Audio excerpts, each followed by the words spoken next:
Rugby Championship 2024, folks. Game number one from Fortress Suncorp. When the Fortress is busted because the Springboks almost nilled the Wallabies. 33 points to 7. The Wallabies score kind of a consolation one against 13-man Springbok side with a couple of yellow cards at the death. But goodness gracious me, in front of a lot of South African expat fans.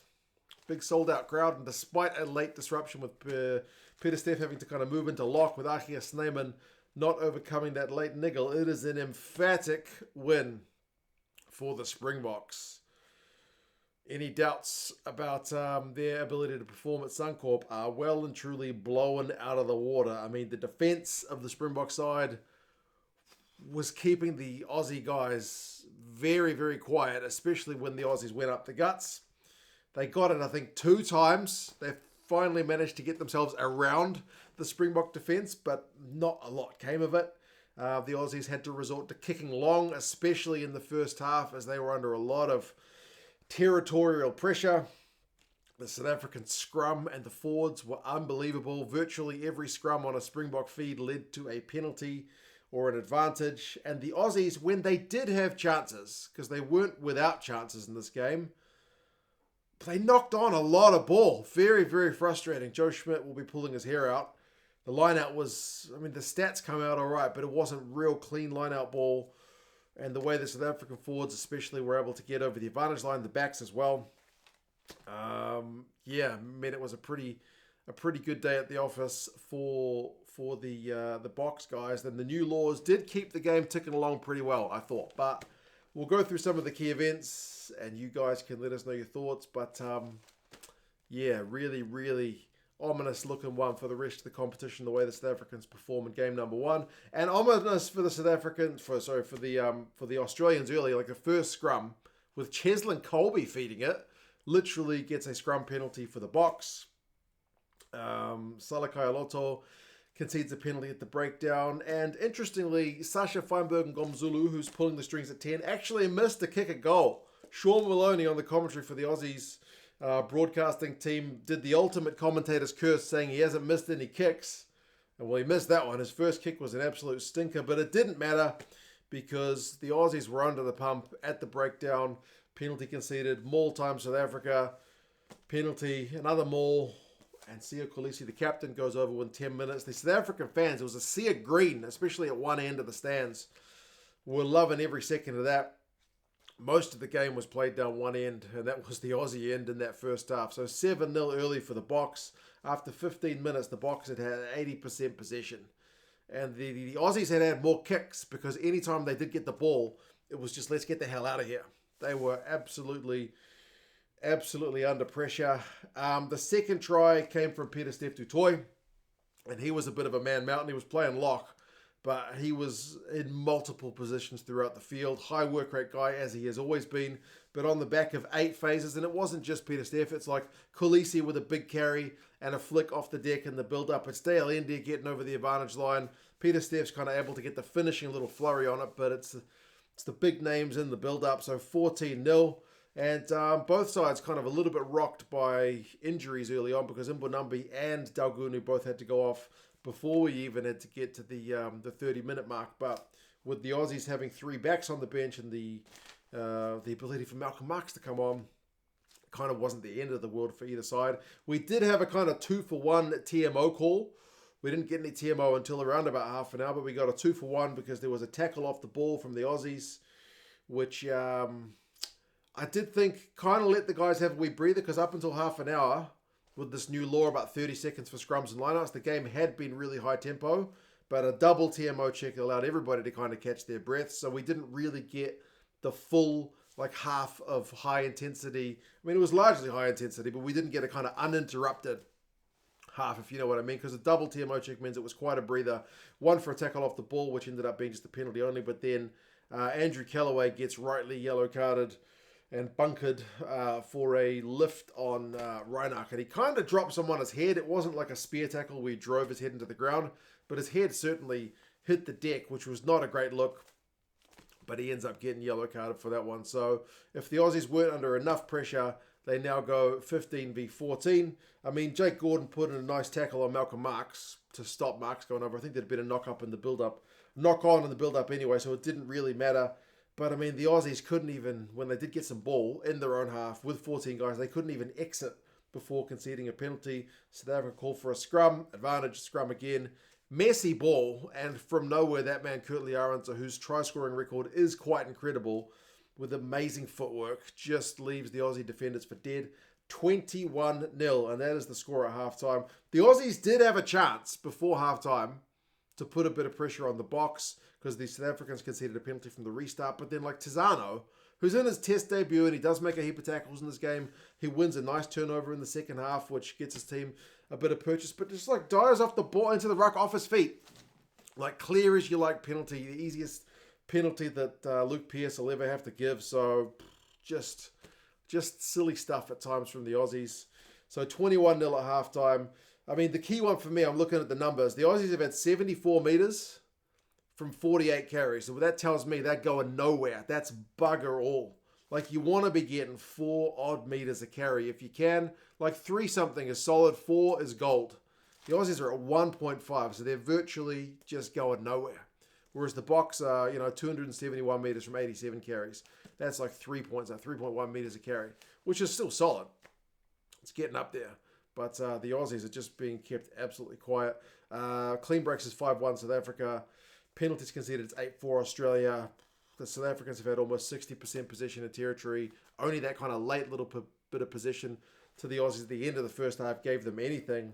And to be fair, the South Africans have coughed up a bit of ball as well. Like, the South Africans could have had more points in that first. Like, at one point, feinberg-mngomezulu had a nice line break. It was like 3 or 4 on 3, or there was numbers anyway for the South Africans, and Leroux just ended up getting caught by Callaway. If Leroux gets a pass away to 2 guys on his right, they score, but they didn't manage to get it done. So South Africa could be disappointed at 21-0. They could have had more points. Second half, and the Aussies have more scrum woes, but then, as I said, Tizano wins his side a penalty to breakdown, which is at least a little bit of something. I wrote on 52 minutes, the Aussies have to score here, because they had a 5-metre line out. They mauled it, but they ended up knocking it on. I think Etzebeth had his arm over the maul to disrupt Jake Gordon just enough. So it's that kind of little bit of X-Factor play from the Boks, which just disrupts. I know maul X-Factor is not sexy, but it's just as effective. And then, like, comically, Tom Wright and Lolosio trying to field a South African kick through. They smash into each other. Like, Wright still able to call the mark. But that's like a little microcosm of how the game's been going for the Aussies. Nothing's been going right. They are at 6s and 7s. So lineout's messy, attacks pretty blunt, and not a lot's going right. They did get their first points of the second half. The Boks on 62 minutes. Quokka Smith, who has come on, he's able to kind of power over after a 5-metre scrum, couple of phases. Grant Williams, who's come on as well with a really, really slick pass. So 28-0. Kurtley Arendse gets his second a minute later. Sasha to Vili to Jesse Creel with the step inside. He makes like Slipper and Salakaioloto look like they're absolutely stuck in the mud. And then he gets it to Kurtley Arendse, who's able to finish it off. That's poetry in motion, that try. 33-0. This is getting embarrassing. I mean, South Africa can even get a bit of drop goal practice in when they're just down the Aussie end, and Colby, it's just like, just bugger it, I'll have a crack at a droppy. He misses it, and they actually get in a bit of hot water with the refs from this point, because there's a TMO stoppage for Malcolm Marks with a shoulder to the head of Valentini. So he gets yellow carded, and then a minute later, is there something in my ceiling? A minute later, Van Staden gets... Oh, who's that? Ah, there wasn't something in my ceiling. It was my neighbour dropping me off some food. What a fine chap. Where was I at? The South Africans, 2 yellow cards. Van Staden gets one on the back of too many penalties conceded. So 15 against 13. Can the Aussies score? They did, but just barely. It was ugly. Paisami is able to go over after a bunch of phases, but like I mentioned, it was like they'd blown one try, potential scoring opportunity through Peach when he knocked it on earlier. I mean, they scored. So at least that gives the crowd something to cheer about. Marks comes back on. Jesse Creel gets yellow carded for a deliberate knock on. I don't like that one because he wasn't slapping it. I know that's the law. If you're going for an intercept one-handed and you get it wrong, you're probably going to get carded. I don't like it personally, but he gets yellow carded. If he'd got it, it would have been try time. But the game finishes 15-13. Boks wanted to keep playing. Like, they had a penalty at the end. Feinberg-mngomezulu, who showed he's kind of human. Was it him? Pretty sure it was him. Missed the touch finder. So, yeah, they wanted to keep playing, but they ended up missing touch, and then the Aussies ended up knocking it on, which was kind of a fitting way for the Aussies to finish it, because they'd knocked it on quite a bit during that game. Possession finishes 54-46 and territory 53-47. Not as emphatic as in the first half. Remember, the Boks played a lot of time in the second half with multiple players in the bin. Run meters 547 to 239 to South Africa. Defenders beaten 29-17 to South Africa. Clean breaks 9-4 to South Africa. Tackle percentage 87% South Africa. The Wallabies are 81, which is pretty low. Wallabies also concede 14 penalties. The Boks conceded 12, so they'll be looking for areas of improvement.